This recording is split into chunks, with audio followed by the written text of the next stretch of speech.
안녕하십니까? 오늘도 더운 것 같아요? 똑같아요, 지난주하고? 예. 오늘 말씀 제목은 이방의 빛입니다. 우리 요절 13장 47절을 함께 읽을까요? 13장 47절 시작. 주께서 이같이 우리에게 명하시되 내가 너를 이방의 빛으로 삼아 너로 땅끝까지 구원하게 하리라 하셨느니라. 기도하겠습니다. 은혜로우신 하나님, 오늘 저희가 성부, 성자, 성령 하나님께 예배 드릴 수 있도록 은혜 주셔서 감사합니다. 저희 드리는 예배가 성부, 성자, 성령 하나님을 기쁘시게 하고 영화롭게 하게 하여 주시옵고, 또 주님께서 우리의 많은 죄악을 우리 주 예수님의 피의 은혜로 용서하여 주시고 우리의 마음을 새롭게 해주시고 우리 마음의 말씀의 은혜와 빛을 충만히 비추어 주시기를 간절히 기도합니다. 이 시간 하나님께서 이 자리에 임재하시고 우리 각 사람을 불쌍히 여기시며 만나 주시옵기를 기도합니다. 예수님의 이름으로 기도하였습니다. 아멘. 오늘 말씀은 사울 즉 바울의 1차 전도 여행, 1차 선교 여행에 관한 말씀입니다. 바울은 주로 구브로 섬과 갈라디아 남부 지역인 비시디 안디옥, 13장까지는 구브로 섬과 안디옥, 그리고 14장에서 이고니온과 루스드라와 더베에서 예수 그리스도의 복음을 전했는데, 이게 이제 바울이 1차 선교 여행에서 복음을 전한 지역이죠. 그런데 이 과정에서 많은 어려움들이 있었어요. 13장은 구브로 섬과 비시디아 안디옥에서 바울과 바나바가 선교한 내용입니다. 오늘 말씀을 통해 우리가 전해야 할 복음의 핵심이 무엇인가, 또 복음을 전하다 보면 우리가 많은 어려움들을 만나게 되는데 이때 우리가 어떤 확신을 가져야 하는가, 이 두 가지를 배울 수 있기를 기도합니다. 그러니까 우리가 전해야 할 복음의 핵심적 내용이 뭐고, 또 복음을 전하는 과정에서 많은 어려움들을 만나는데 이때 우리가 어떤 확신을 가져야 하는가 배울 수 있기를 기도합니다. 제1장 구브로에서의 선교 사역 1절에서 12절 말씀입니다. 1절을 보세요. 안디옥 교회에 선지자들과 교사들이 있으니 곧 바나바와 니게르라 하는 시므온과 구레네 사람 루기오와 분봉왕 헤롯의 젖동생 마나엔과 및 사울, 이 5명이었어요. 바나바는 우리가 잘 아는 것처럼 부부로 출신으로 성령과 믿음이 충만한 사람이요, 또 착한 사람이요, 위로의 아들 일인 바로 그 사람을 가리키고, 니게르라는 말은 피부가 검다라는 뜻이기 때문에 아마 니게르라 하는 시므온은 아프리카인이었을 가능성이 높습니다. 또 구레네도 아까 지도에서 본 것처럼 북아프리카 지역이었기 때문에 구레네 사람 루기오도 아프리카 사람이었을 겁니다. 젖동생은 같은 유모의 젖을 먹고 자랐다는 뜻이기 때문에 분봉왕 헤롯의 젖동생 마나에는 분명 왕족 중 한 사람이었을 가능성이 높습니다. 사울은 우리가 잘 알고 있는 것처럼 과거 박해자에서나 다메섹으로 가는 길에서 회심하고 분명하게 변화된 바로 그 사울을 가리킵니다. 이들은 이렇게 서로 출신 지역이, 사울은 다소가 고향이었죠. 출신 지역이 다 다르고 또 인종도 다르고 또 사회적인 지위도 다 달랐습니다. 그러나 다른 점이 참 많은데도 불구하고 이 5사람은 서로 한 마음으로 안디옥 교회를 섬기고 있었어요. 동역을 잘하면서 세상에서 가장 힘든 것 중에 하나가 서로 마음이 하나가 되는 것인데, 그렇죠. 그러면 그들이 어떻게 이렇게 마음이 하나가 되어서 안디옥 교회를 섬길 수 있었을까요? 이는 그들이 자기 중심성을 부인하고 하나님 중심적이었기 때문에 그렇습니다. 그러니까 우리가 자기를 부인하고 하나님 중심적이 될 때 한 마음이 되고 한 마음으로 동역하며 하나님의 교회를 섬길 수가 있어요. 근데 자기를 부인하지 않으면 사람 수만큼 서로 견해가 다 다르고 생각이 다르고 스타일이 달라서 하나가 되지 않고 여러 개로 이렇게 분열되죠. 사람이 다 다르죠. 다르지만 자기를 부인하고 하나님 중심적이 되고 성령님의 통치를 받으면 동일한 하나님, 동일한 성령의 통치를 받기 때문에 한 마음을 갖고 하나 되어서 한 교회를 섬길 수 있습니다. 2절을 보십시오. 이들이 이 5사람이 주를 섬겨 금식할 때 성령님께서 말씀하셨습니다. 내가 불러 시키는 일을 위하여 바나바와 사울을 따로 세우라. 여기서 성령님께서 불러 시키시는 일이란 바나바와 사울이 이 안디옥 교회를 떠나서 이방 지역에 가서 예수님의 이름을 전하는 것인데, 왜냐하면 지금 이 두 사람도 안디옥 교회를 섬기고 있는데 이 안디옥 교회를 떠나서 이방 지역에 가서 이 두 사람은 이방 지역에 가서 예수님의 이름을 전하라는 거예요.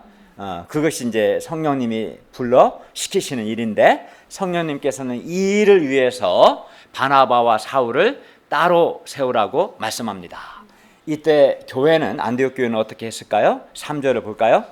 교회는 성령님의 방향에 순종합니다. 그리하여 금식하고 기도하며 이 두 사람에게 안수해서 파송했어요. 선교사로 파송했습니다. 바나바와 사울은 안디옥 교회에서 아주 중요한 사람들이었기 때문에 이 두 사람이 1년 동안 큰 무리를 가르쳤죠. 없으면 안 되는 사람이에요. 안디옥 교회 핵심적으로 중요한 리더였기 때문에. 그래서 이들을 선교지로 보내는 것은 안디옥 교회 입장에서 쉽지 않은 일이었습니다. 그러나 안디옥 교회는 그럼에도 불구하고 성령 하나님께 순종하여 이 두 사람을 선교지로 보냈습니다. 이상에서 이방 지역에 가서 예수님의 이름을 전하라는 방향을 주신 분이 누구예요? 성령님이시죠. 성령 하나님이시고, 또 이를 위해서 바나바, 사울 두 사람을 따로 세우신 분이 누구예요? 성령 하나님이시고 이시죠. 그렇기 때문에 성령님은 선교회 또 전도 역사의 총사령관이십니다. 그리고 이 동일한 성령 하나님께서는 바로 지금도 성령님께 순종하는 사람들을 통해서 일하고 계십니다. 만약에 막 이런저런 막 이유를 대가면서 안디옥 교회나 이 두 사람이 성령 하나님께 순종하기를 거부하고 순종하지 않으면 쓰실 수 없는 거죠. 성령님은 사람을 쓰시는데 강압적으로 쓰시지는 않아요. 거절하면 그래 알았다 놔둬요. 되게 인격적인 방법으로 사람을 다루십니다. 그래서 말 안 듣는 놈 한 대 쳤으면 좋겠는데 놔둬요. 계속 말 안 듣는 5년을 말 안 들어도. 성령님은 불순종하는 자는 놔둡니다. 불순종하는 자를 통해서는 일하시지 않습니다. 이렇게 순종하는 자를 통해서 일하고 계십니다. 그렇기 때문에 우리도 성령 하나님께 순종해서 전도 역사, 선교 역사에 귀하게 쓰임 받기를 기도합니다. 아멘. 4절과 5절을 다 함께 읽겠습니다. 시작.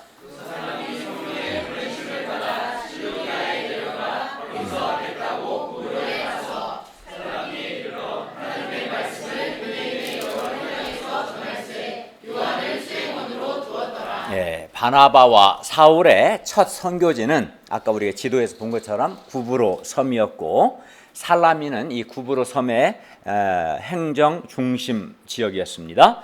여기서 요한은 마가 요한을 가리키는데 마가복음의 저자 그 요한입니다. 그는 원래 바나바의 사촌으로 바나바와 사울의 수행원이 되었습니다. 바나바와 사울은 이제 살라미에 이르러 도착해서 유대인의 여러 회당에서, 그러니까 각 지역마다 유대인들은 몇 가정이 모이면 반드시 회당을 세우고 회당에서 안식일 예배를 드렸어요. 그래서 이제 구브로 섬에도 물론 유대인들이 있었기 때문에 유대인의 회당들이 있었고, 그리고 회당에 들어가서 하나님의 말씀을 전했어요. 6절부터 8절을 보십시오. 그리고 이들은 온 섬 가운데로 지나서 바보에 이르러 그곳에서 바예수라 하는 유대인 거짓 선지자인 마수사 만났는데, 그가 구브로 섬 총독 서기오 바울과 함께 있었습니다. 구브로 섬 총독인 서기오 바울은 지혜 있는 사람이었어요. 그는 바나바와 사울을 불러서 하나님의 말씀을 듣고자 했어요. 이 바울 총독은 그러니까 한마디로 이 총독은, 구부로섬 이 총독은 하나님의 말씀을 듣고자 하는 소원이 있는 양이었던 거예요. 그렇죠? 그런데 이 마술사 엘루마가 바나바와 사울을 대적하여 총독으로 하여금 믿지 못하게 막 힘썼어요. 막 방해하고 여러 가지로. 왜냐하면 총독이 예수님을 믿으면 이 거짓 선지자요 마술사로서 자기 밥줄이 이 마술사 엘루마의 직업과 그의 지위가 끊어지기 때문에, 밥줄이 끊어지기 때문에 총독이 예수 믿는 것을 방해한 거죠. 9절을 보십시오. 바울이라고 하는 사울이 성령이 충만하여 그를 주목하고, 그러니까 사울을 뭐라고 불러요? 바울이라고 하는 사울로 처음 등장해요. 지금까지는 그냥 사울이라고 했는데 여기서부터 이제 바울이라고 하는 사울이라고 불러요. 사울은 히브리식 이름이고 바울은 로마식 이름입니다. 사울이 지금까지는 주로 유대인을 상대로 복음을 전했기 때문에 유대식 이름인 사울이라는 이름을 사용했어요. 그러나 이제 이방 지역에서 선교를 시작하면서부터는 효과적인 이방 선교를 위해서 로마식 이름인 바울을 사용합니다. 그러니까 동일 인물인지요. 한 사람에게 로마식 이름도 있고 옛날에 그랬어요. 사울이라는 유대식 이름도 있는 거죠. 우리 선교사님들도 보면 그죠? 그 원래 본명이 있고 또 크리스찬 네임이 따로 있고 그러잖아요. 그와 같은 이치죠. 9절부터 11절을 보십시오. 이 바울이라고 하는 사울이 성령이 충만하여 그를 주목하고 책망하며 저주했습니다. 모든 거짓과 악행이 가득한 자요, 마귀의 자식이요, 모든 의의 원수요, 주의 바른 길을 굽게 하기를 그치지 아니하겠느냐. 보라, 이제 주의 손이 내 위에 있으니 내가 맹인이 되어 얼마 동안 해를 보지 못하리라. 그러자 즉시 안개와 어둠이 그를 덮어 그가 맹인이 되었어요. 그래야 인도할 사람을 두루 구했습니다. 바울이 왜 이렇게 이 마술사 엘루마에게 저주를 퍼부은 것일까요? 이는 마술사 엘루마가 하나님의 말씀을 듣고 예수를 믿으려는 사람을 믿지 못하게 했기 때문입니다. 마술사 엘루마가 마귀의 자식이요 또 모든 의의 원수인 것은 그가 주의 바른 길, 즉 예수 그리스도의 복음을 굽게 했기 때문입니다. 믿지 못하게 했기 때문에 그런 거예요. 굽게 했다는 것은, 그러니까 예수님을 믿지 못하게 하는 것은 구원을 받지 못하게 하는 것이고, 이는 마귀가 하는 거예요. 예수님을 믿어야 구원을 받잖아요. 근데 예수님을 믿지 못하게 하는 것은 간단한 가벼운 문제가 아니에요. 그래서 예수님을 믿지 못하게 하는 것은 구원을 받지 못하게 하는 거고, 그 일은 근본적으로 누가 하는 짓이에요? 마귀가 하는 짓이죠. 그래서 마귀의 자식이라고 한 거죠. 그래서 예수님을 믿지 못하게 하는 자는 결국은 어떤 자입니까? 하나님 보시기에 예수를 믿으려면 구원의 말씀을 듣고 예수 믿어야 하는데, 구원의 말씀을 듣는 것을 방해하고 예수 믿지 못하게 하는 자는 한마디로 다 마귀의, 하나님이 보시기에 마귀의 자식들이고, 그러한 자들은 반드시 저주를 받습니다. 12절을 보십시오. 이에 총독이 엘루마가 그렇게 된 것, 즉 엘루마가 하나님의 저주를 받아 맹인이 된 것을 보고 예수님을 믿습니다. 그리고 주님의 가르침을 놀랍게 여겼습니다. 이 상에서 우리는 성령님께서 마귀를 이기시고 또 복음 전도자인 바울과 바나바가 마술사를 제압하며 복음이 마술을 이긴다는 것을 배울 수 있습니다. 그런데 마귀는 오늘날에도 복음이 전파되는 것, 예수 믿는 것을 방해합니다. 어떻게 주로 방해합니까? 오늘날에도 점이나 무당이나 거짓 사상이나 여러 그 신화적이고 인본적인 이야기, 또 방송에 보면은 여러 그런 막 귀신 이야기, 그런 것들을 통해서 오늘날에도 마귀는 사람들을 속이고, 그래서 사람들이 복음을 듣지 못하게 합니다. 엘루마와 같은 마귀의 자식들이 복음 전파를 방해하고 예수 믿는 것을 방해해요. 똑같아요, 오늘날에도. 그러나 우리가 바울과 같이 성령 하나님을 의지하면 우리는 마귀와의 영적인 전투에서 승리하고 예수 그리스도의 복음을 전할 수 있습니다. 아멘. 왜냐하면 성령 하나님이 마귀를 제압하시기 때문에 그렇죠. 그리고 예수 그리스도의 복음만이 사람을 죄와 죽음에서 구원합니다. 아멘. 우리가 성령 하나님의 능력과 이 복음의 능력에 대한 바로 이와 같은 확신을 가지고 복음을 전할 수 있기를 기도합니다. 아멘. 제2장 피시디아 안디옥에서의 선교 사역 13절부터 52절 말씀입니다. 13절 14절을 보십시오. 바울과 및 동행하는 사람들이 바보에서 배 타고 밤빌리아에 있는 버가에 이르렀는데 기억나시죠? 지도에서 요한은 마가 요한이죠. 그들에게서 떠나 예루살렘으로 돌아갔어요. 왜 돌아갔겠어요? 힘드니까 돌아갔겠죠. 마가 요한이 예루살렘으로 돌아간 것은 매우 실망스러운 일이었습니다. 게다가 버가에서 비시디아 안디옥에 이르는 길은 당시에 아주 굉장히 길이 안 좋은 험난한 길이었고 또 강도들과 산적들이 자주 출몰했어요. 그래서 또 돌아간 것 같아요, 마가가. 그러나 바울과 바나바는 버가에서 더 나아가 비시디아 안디옥으로 향했습니다. 바울과 바나바는 비시디아 안디옥에 이르러 또 안식일에 회당에 들어갔는데, 그러니까 항상 어디에 가나 유대인들이 있는 회당에 들어가서 말씀을 전합니다. 회당에 들어갔는데 율법과 선지자의 글을 읽은 후에 회당장들이 사람을 보내어 물었습니다. 형제들아, 만일 백성을 권할 말이 있거든 말하라. 이렇게 바나바와 바울에게 말했어요. 여기서 율법은 모세오경을 가리키고 선지자의 글은 선지서들을 가리킵니다. 구약성경 한마디 구약성경을 당시에는 읽었죠. 당시 회당 예배는 모세오경과 선지서 중에서 지정된 부분을 읽었고 그 후에 본문에 맞는 메시지를 전했어요. 그걸 메신저는 주로 회당장이 지정했기 때문에 바나바와 바울에게 메시지를 전할 수 있는 기회를 준 거예요. 보니까 똑똑하게 보이거든요, 두 사람이.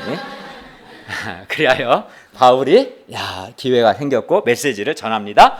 16절을 보십시오. 16절부터 이제 쭉 지금까지 앞으로 이제 나오는 내용들은 53절까지는 이제 바울이 전하는 메시지를 사실은 요약한 거예요. 요약. 실제로는 이보다 더 자세하게 전했겠죠. 요약한 거예요. 16절을 볼까요? 바울이 일어나 손짓하며 말합니다. 이스라엘 사람들과 및 하나님을 경외하는 사람들아 들으라, 이렇게 말합니다.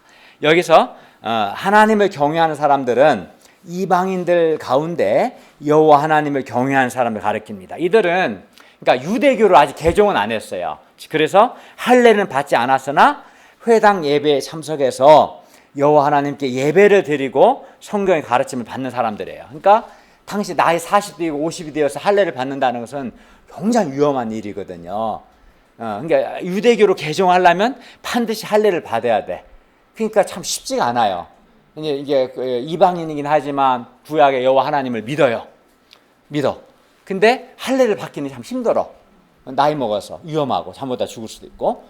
그런 사람들을 가리켜서 유대교로 개종은 안 했지만 할례를 받지 않은 그런 사람들, 여호와 하나님을 믿는 그런 사람을 하나님을 경외하는 사람이라고 불렀어요, 당시에. 그러니까 회당에는 유대교로 완전 개종한 유대인들과 아직 유대교로 개종은 안 했지만 구약의 여호와 하나님을 믿는 하나님을 경외하는 사람 두 부류가 회당 예배에 참석하겠죠. 그렇죠? 예. 우리는 다 예수 믿는 사람들이겠죠. 어쨌든 바울은 먼저 이제 17절부터 22절에서 하나님께서 이스라엘 조상에게 행하신 일, 곧 이스라엘의 역사를 간략하게 말합니다. 왜냐하면 이들은 여기 회당 예배에 참석한 사람들은 기본적으로 구약 성경을 이미 알고 있고 또 구약 성경을 통해서 하나님이 약속하신 구약 성경 약속하신 구원자, 즉 그리스도를 기다리는 사람들이었기 때문에 서로 이제 충분히 그들은 구약을 이해하기 때문에 구약 성경 기초에서 이제 말씀을 전하고자 한 거예요. 공감대가 바로 형성돼요, 이들은.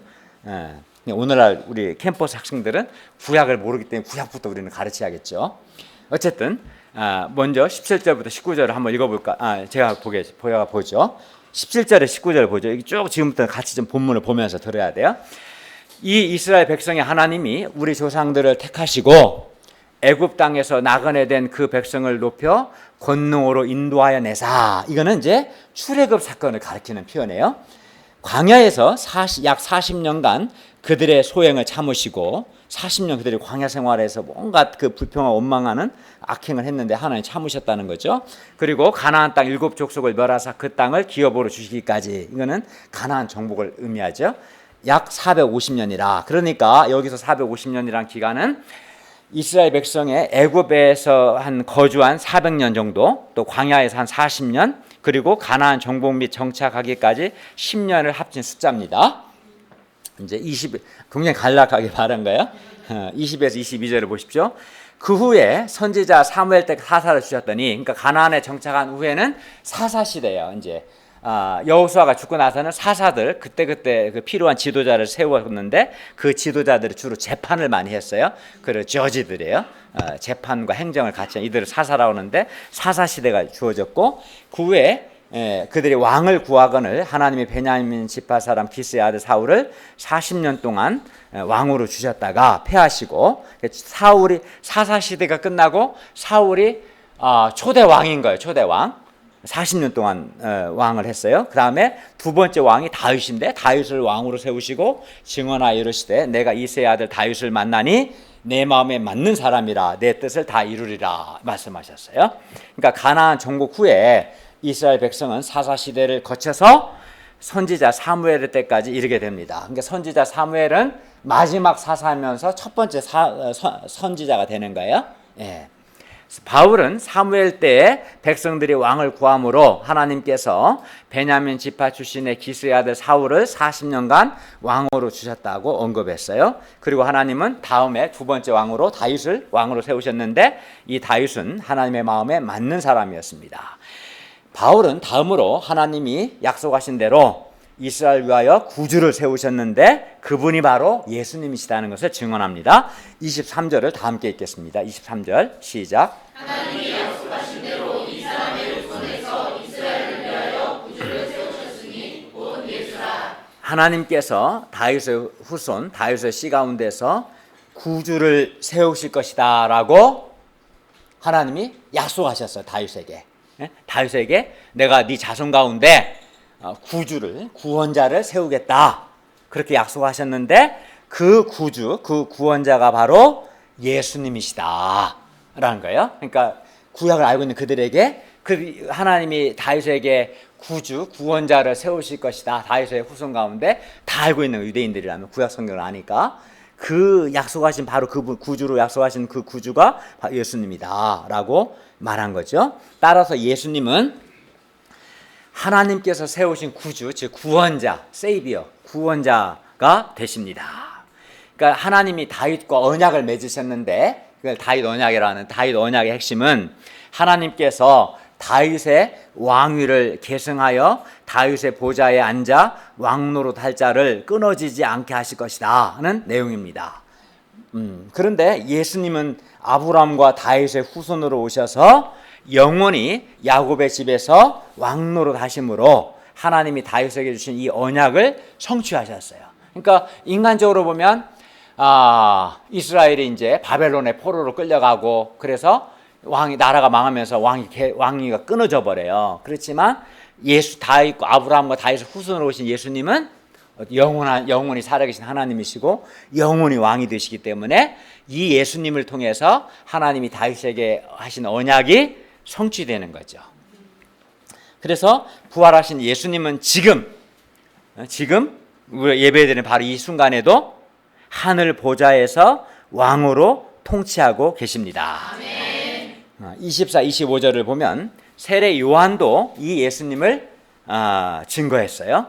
이렇게 바울은 16절부터 25절에서 이스라엘 역사의 최종적 초점을 구주 예수님께 두었어요. 그러니까 구약 성경이 말하는 핵심은, 구약 성경은 예수님에게 집중되어 있어요. 사실은 구약성을 통으로 다 읽어보면 그렇죠. 바울의 메시지도 결국은 쭉 이스라엘 역사를 말하지만 초점이 누구에게 가 있어요? 예수님. 신약 성경의 초점도 예수님. 신약과 구약을 전체 읽으면 핵심은 예수님을 만나게 되는 거예요. 바울은 이제 26절부터 37절에서 본격적으로 예수님의 죽으심과 부활을 증거합니다.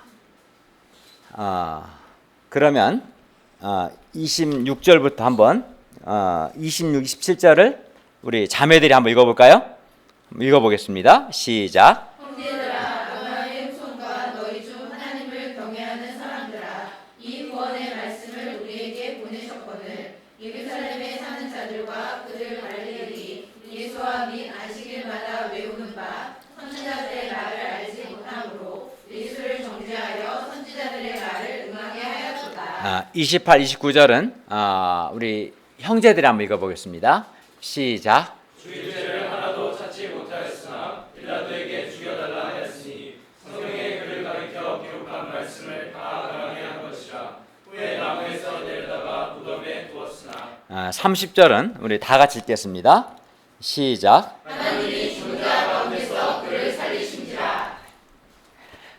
여기 보면 이제 26절에서 하나님께서 바울과 바나바에게 보내신 구원의 말씀은 하나님께서 다윗에 하신 약속을 실현하기 위해서 이제 구주 예수님을 세상에 보내신 사건에 관한 내용이죠. 그죠? 예. 그리고 바울이 전한 메시지 핵심은 쭉 읽어보니까 뭐예요? 사람들이 예수님을 이제 십자가에 못 박아 죽인 예수님을, 사람들이 예수님을 십자가에 못 박아 죽였고 이 예수님을 하나님께서 다시 살리셨다. 이게 이제 바울이 전한 메시지의 핵심인 거예요. 이해가요? 그러니까 앞에서 뭐예요?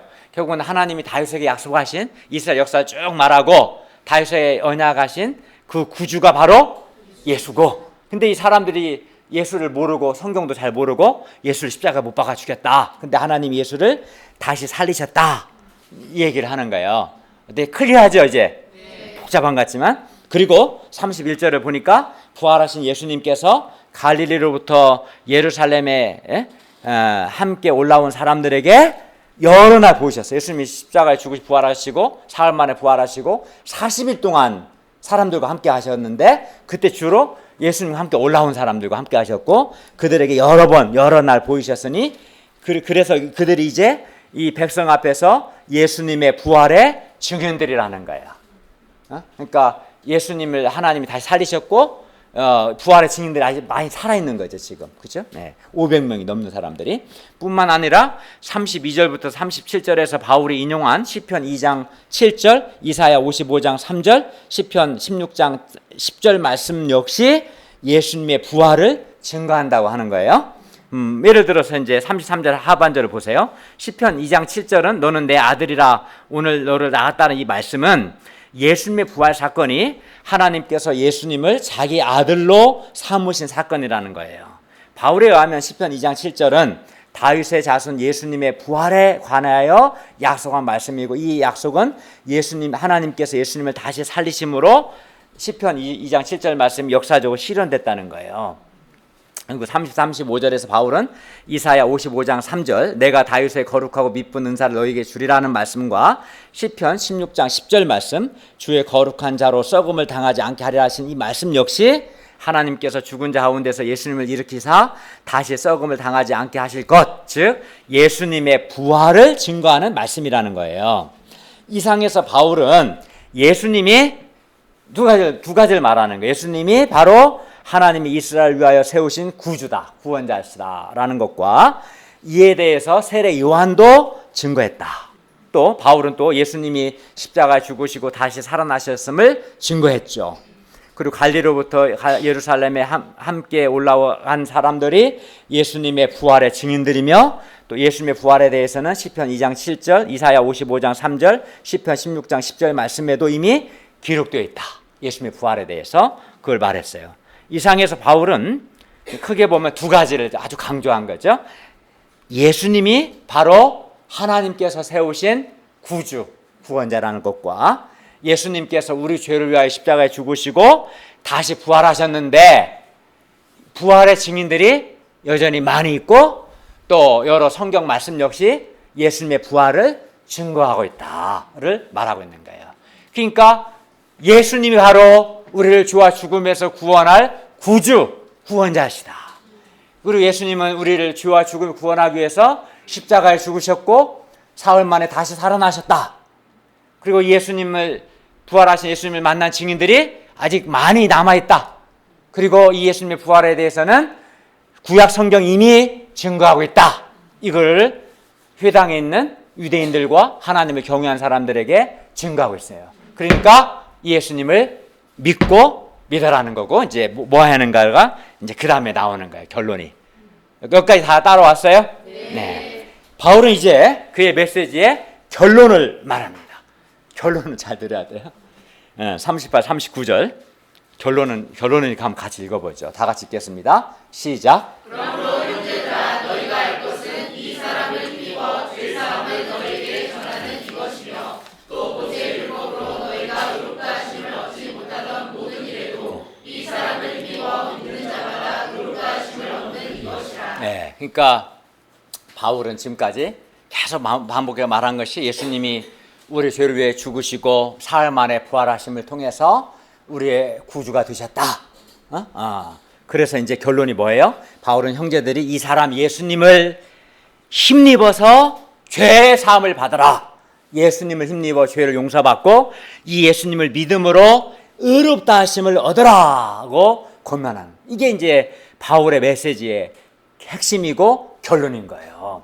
왜? 예수님을 하나님이 구주로 세우셨고 이 예수님께서 우리 죄를 위해 죽으시고 부활하셨기 때문에 이 예수님을 힘입어 죄사함 받고 예수 믿음으로 의롭다함을 받아 말씀한 겁니다. 우리 죄를 위해 십자가에서 죽으시고 부활하신 예수님을 힘입어 죄사함을 받고 예수를 믿음으로 의롭다함을 얻으라. 이것이 바울이 전한 메시지의 핵심이고 결론입니다. 이는 또 오늘날 우리가 전해야 할 복음의 핵심이고 결론이기도 합니다. 바울은 이어서 그러면 예수님을 이제 믿지 않고 거부하면 어떻게 되는가? 멸망하게 된다라고 경고합니다. 41절을 읽겠습니다. 시작. 빌라스에 돌아 멸시하는 사람들아 너희는 놀라고 멸망하라. 내가 너희 때를 당하여 한 일을 행할 것이니 사람이 너희에게 일러줄지라도 도무지 믿지 못할 일이라 하였느니라 아니라. 예수님을 믿으면 죄사함을 받고 의롭다 하심을 얻게 되지만, 그러나 예수 믿지 않는다고 아무 문제 없는 게 아니에요. 예수님 반대로 예수님을 믿지 않으면 반드시 멸망하게 된다고 말씀합니다. 예수 믿지 않는 자는 죽은 다음에 불못에 던져져서 영원토록 밤낮으로 고통합니다. 죽지도 않습니다. 존재가 소멸되지 않습니다. 영원한 고통의 형벌을 받습니다. 멸망합니다. 바울은 예수님을 힘입어 믿음으로 부자 되라, 예수님을 힘입어 세상에서 성공하라 말하지 않았습니다. 그러나 오늘날 물질주의, 자본주의 사회의 사람들은 예수 믿고 부자 되기 원하고 또 예수 믿고 세상에서 세속적으로 성공하기를 원하고 또 그런 메시지를 듣고 싶어 합니다. 그러나 복음은 본래 사람을 죄와 죽음에서 구원하고 세상을 변화시키는 것인데 인본적이고 세속적인 신자들에 의해서 복음의 의미가 많이 변질되고 있어요. 복음이 죄와 죽음에서 구원의 복음이 아니라 물질적인 복음, 또 자본주의적인 복음으로 변질되고 있습니다. 그러나 우리는 바울과 같이 하나님의 아들 예수님께서 우리 죄를 위해 십자가에 죽으시고 다시 살아나셨으므로 이 예수님을 힘입어 죄사함을 받고 이 예수님을 믿음으로 의롭다함을 얻으라는 이 메시지를 전해야 합니다. 아멘. 그리하여 예수님을 힘입어서 죄를 용서받고 예수를 믿음으로 의롭다함을 받음으로 하나님과 관계를 회복하도록 도와야 합니다. 아멘. 그 다음에 해야 할 일은 이 하나님 관계 회복에 기초해서 사람과 사람의 관계를 회복하도록 도와야 합니다. 이것이 바로 신앙의 본질이고 신앙이 바른 거예요. 신앙이 좋다는 것은 하나님과의 관계가 좋은 거예요. 관계를 완전히 회복하고 하나님과 깊이 소통하고 교제하며 은혜로운 그 관계를 유지하는 것, 그게 신앙이 좋고 그 하나님과의 관계에 기초해서 사람과 사람의 관계가 바른 것, 그 신앙이 좋아요. 여러분, 근데 하나님과 관계가 좋습니까? 안 좋은 사람은 신앙이 안 좋은 거예요. 사람과 사람과 관계가 좋습니까? 갈등하고 미워하고 시기하고 신앙이 안 좋은 거예요. 신앙의 본질은 관계 회복이에요. 관계를 어떻게 회복할 수 있어요? 죄 문제가 해결돼야 돼요. 예수님을 힘입어 죄를 용서받고 예수님을 믿음으로 의롭다함을 받아야 하나님과의 관계가 회복이 되고, 하나님과 관계가 회복이 돼야 하나님의 용서의 은혜를 덧입고 나도 다른 사람을 용서할 수 있고, 그래야 사람과 사람의 관계도 회복이 일어나고, 그래서 관계가 회복될 때 행복이 있는 거예요. 사람이 하나님과 불화하면 영혼에 하나님의 진노를 느끼기 때문에 아무리 많은 것을 얻고 부족함이 없어도 참 마음에 만족이 없고 영혼이 곤고하고 기쁨이 없어요. 그러니까 얼굴을 봐도 은혜가 하나도 없어요. 또 사람과 사람 사이에 불화해도 마찬가지예요. 인간 갈등하고 미워하니까 기쁨이 없어요. 기쁨이 없는 거야 사실은. 그는 복음을 받아들이지 않았기 때문에 근본적으로. 근데 예수님을 힘입어 죄를 용서받고 예수님을 믿음 의롭다함을 받아야 내가 하나님과의 관계 회복이 일어나고, 그리고 정말 하나님께 용서받은 사람은 그 용서의 은혜에 깊이 감사하기 때문에 하나님이 나에게 1만 달란트 용서하셨기 때문에 나에게 100달러를 빚진 자를 기꺼이 용서할 수 있고 사람과의 관계 회복도 일어나는, 이게 바로 복음의 능력이고 이게 바로 신앙의 본질이고 이게 바로 신앙이 좋은 거예요. 그러니까 하나님과 관계가 안 좋은 사람, 주변의 사람과 관계가 안 좋은 사람은 신앙이 안 좋은 거예요. 그래서 기쁨이 없는 거예요. 관계가 좋아야 행복한데, 부부관계가 좋아야 행복할 거 아니에요. 불화하고 갈등하봐요. 행복하지 않죠. 직장 안에 동료 간에 관계가 좋아야 행복할 거 아니에요. 관계가 막 갈등하고 미워하고 행복하겠어요? 그 사람이? 행복 안 하죠. 그거 왜 관계가 안 좋아요? 복음을 안 받아들이니까. 예수님 힘입어 죄를 용서받고 예수 믿음으로 의롭다함을, 정말 예수님을 힘입어 죄의 용서를 받고 예수님을 믿음으로 의롭다함을 받은 사람은 하나님 앞에 겸손하고 하나님께 감사하고 그 은혜가 넘치고 그 은혜로 다른 사람에 대해서도 기꺼이 용서할 수 있는 내적인 힘이 나는 거예요. 정말 복음을 영접한 사람은, 그런 힘이 없는 사람은 그 본인이 먼저 죄 용서의 은혜를 충분히 누리지 못하는 거예요. 은혜가 없는 거예요. 이게 바로 복음의 본질이고 바울은 이 메시지를 전한 것입니다. 그러면 바울의 메시지에 대한 사람들의 반응이 어땠습니까? 42, 43절을 보십시오. 바울과 바나바가 나갈 때 사람들이 다음 안식일에도 이 말씀을 해달라고 요청했어요. 이 말씀의 은혜를 받은 거예요. 다음 주에도 와서 또 말씀 전해달라고 한 거죠. 좋은 양들이죠. 여러분처럼 바울의 메시지에 대해 많은 사람들이 아주 긍정적으로 반응했어요. 회당의 모임이 끝난 후에 유대인과 유대계 입교한 정관한 사람들이 많이 바울과 바나바를 따르니 두 사도가 더불어 말하고 항상 하나님의 은혜 가운데 있으라 권해서, 이 말은 뭔 말이냐면 항상 하나님 은혜 가운데 있으라는 말, 항상 예수님을 힘입어 죄의 사함을 받고 예수 믿음으로 의롭다함을 얻는 것을 항상 계속해서 유지하는 것, 이게 하나님의 은혜 안에 머무는 거예요. 처음만이 아닌 거예요. 일생 계속해서 날마다 예수님을 힘입어 죄를 용서받고 예수 믿음으로 의롭다함을 받는 것, 이게 항상 하나님의 은혜 가운데 있는 것이고, 그래야 늘 하나님과 관계 회복이 일어나고 그래야 늘 사람과의 관계가 회복이 가능한 거예요. 그래서 항상 이 하나님의 은혜 가운데 있으라 권면했습니다.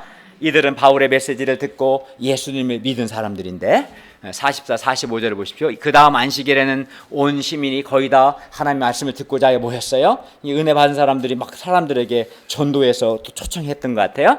그러나 이런 사람만 있던 건 아니에요. 그러나 유대인들이 그 무리를 보고 시기가 가득하여 바울이 말한 것을 반박하고 비방하는 했습니다. 그러니까 이 말씀의 역사, 성령 역사에 있을 때 이게 긍정적인 사람이 있는 건 아니에요. 부정적인 사람이 있어서. 그러니까 이들은 한마디로 시기하고 반박하고 방해한, 말씀 역사를 한마디로 방해한 것이지, 그런 사람도 있었어요. 그러면 이때 바울과 바나바는 어떻게 했을까요? 이렇게 말씀 역사를 비방하고 방해하는 자들이 있어 어떻게 했을까요? 46절을 한번 같이 읽어볼까요? 46절 시작. 바울과 바나바가 담대히 말하여 이르되 하나님의 말씀을 마땅히 먼저 너희에게 전할 것이로되 너희가 그것을 버리고 영생을 얻게 합당하지 않은 자로 자처하기로 우리가 이방인에게로 향하노라. 바울과 바나바는 먼저 유대인에게 하나님의 말씀을 전했습니다. 먼저 유대인에게 전했어요. 그래서 항상 먼저 어딜 가나 유대인의 회당에 들어가 하나님의 말씀을 전했어요. 왜냐하면 유대인 회당에 들어가면 유대인들이 있으니까. 그렇게 했어요. 그러나 그들은 하나님의 말씀을 거절했어요. 믿지 않은 거예요, 한마디로. 그래서 영생 얻을 기회를 발로 차버렸어요. 구원의 말씀을 믿지 않는 것은 영생 얻을 기회를 거부하는 거예요. 발로 차버리는 거예요. 미련한 것이죠. 그래서 바울과 바나바는 이방인에게로 향합니다. 방향을 바꿔요. 그러나 여기에는 하나님의 뜻이 있었어요.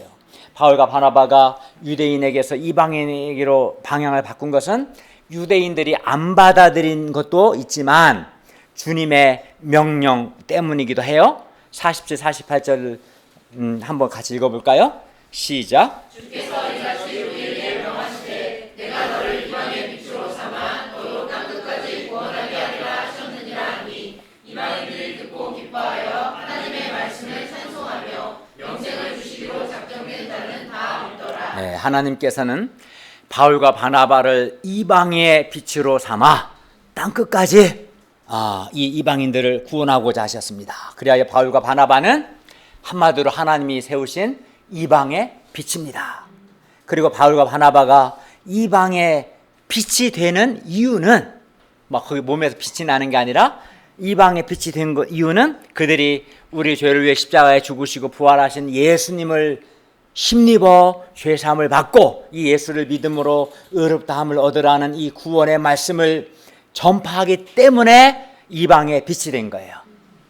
따라서 우리가 전하는 이 구원의 복음과 이 구원의 복음을 전하는 우리가 바로 이방의 빛이라는 이 확신을 가지고 구원의 복음을 전해야 합니다. 아멘. 뭐가 이방의 빛이에요?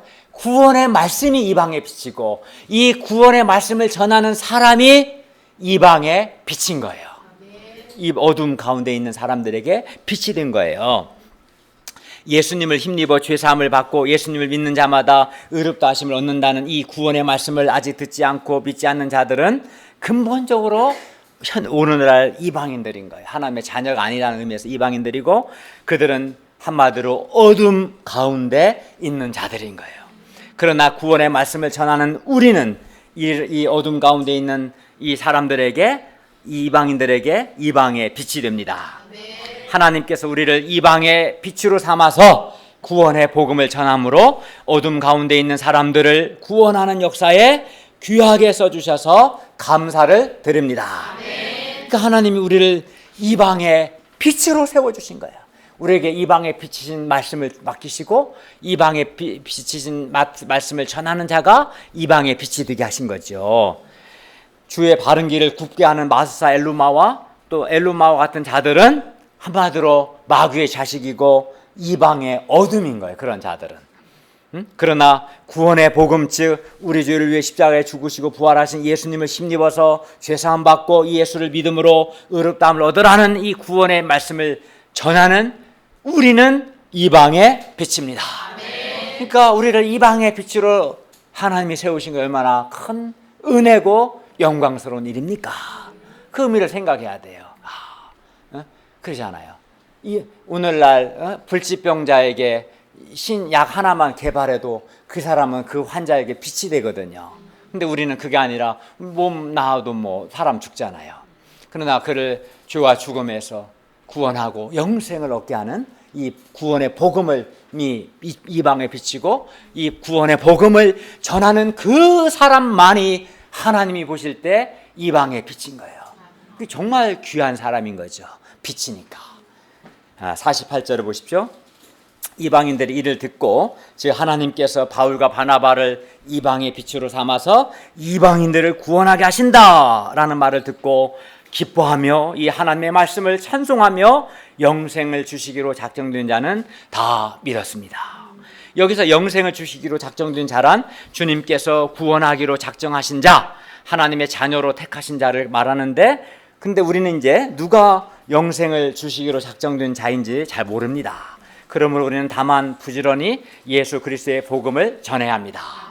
우리도 복음을 전할 때 우리가 전하는 복음을 반박하고 비방하는 자들 또 복음 전하는 것을 방해하는 사람들을 만나요 안 만나요?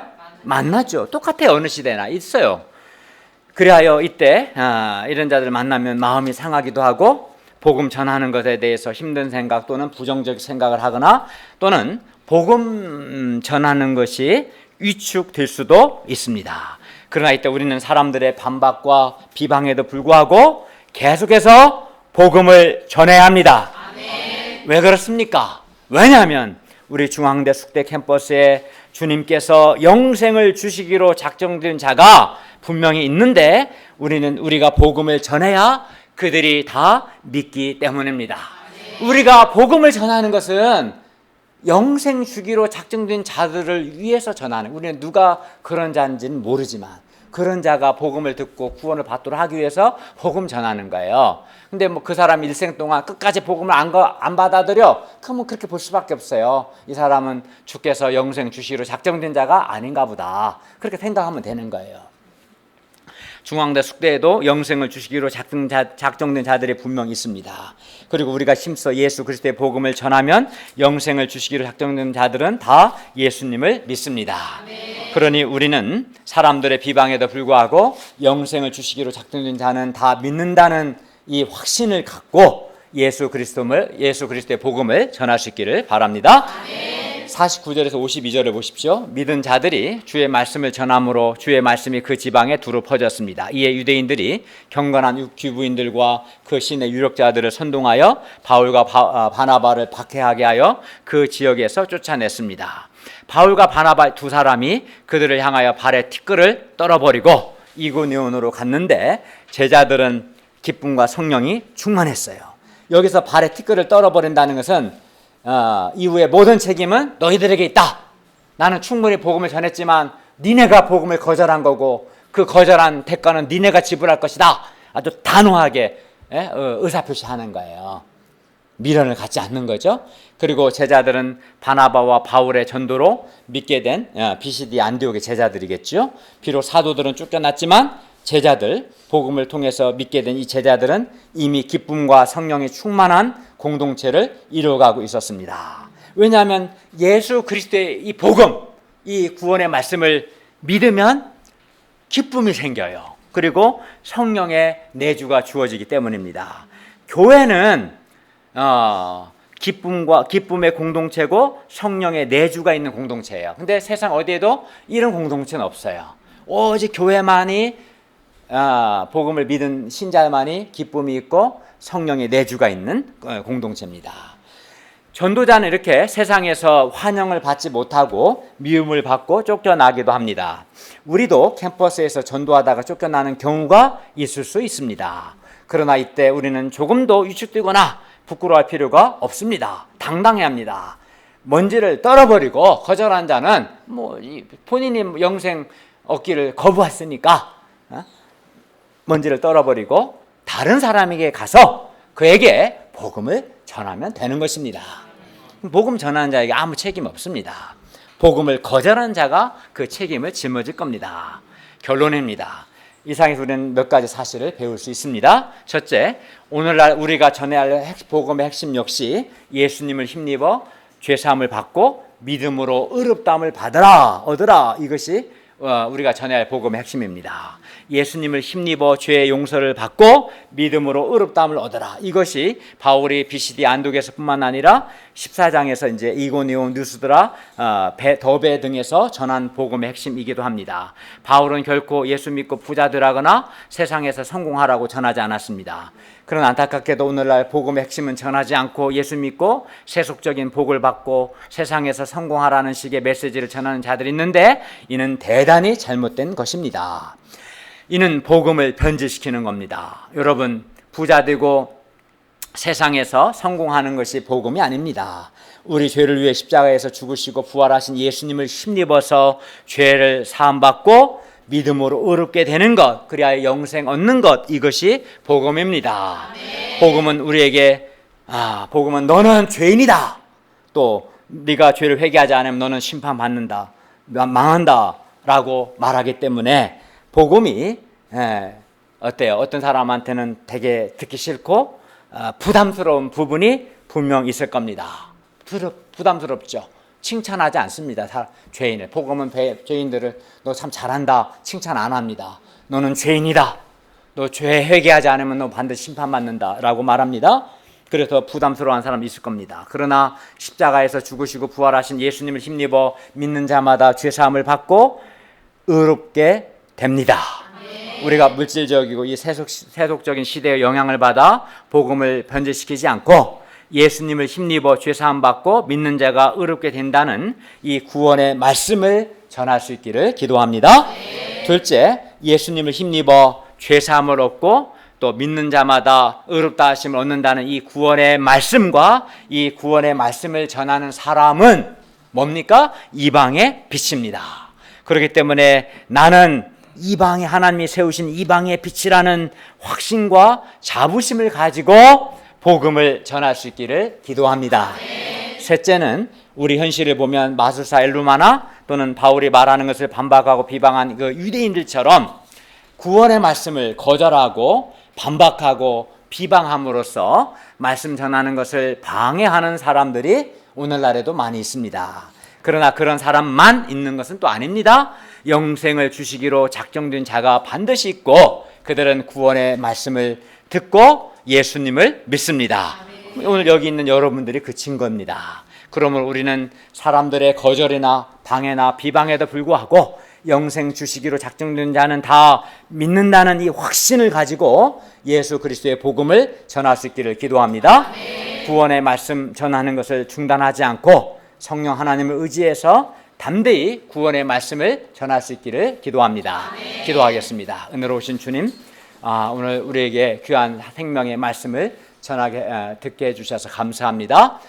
여전히 우리가 예수님을 힘입어 죄의 용서를 받고 믿음으로 구원을 얻으라는 이 복음을 힘써 전하게 도와주시고 많은 반대와 방해에 부딪힐지라도 주께서 영생 주시기로 적정된 자가 반드시 있고 이 구원의 말씀을 전하는 자가 이방의 빛이라는 확신을 갖고 어떤 경우에도 중단하지 않고 이 구원의 말씀을 전하도록 하나님 우리에게 거룩한 소원을 주시고 순종하는 마음을 주시옵소서. 예수님의 이름으로 기도하였습니다. 아멘.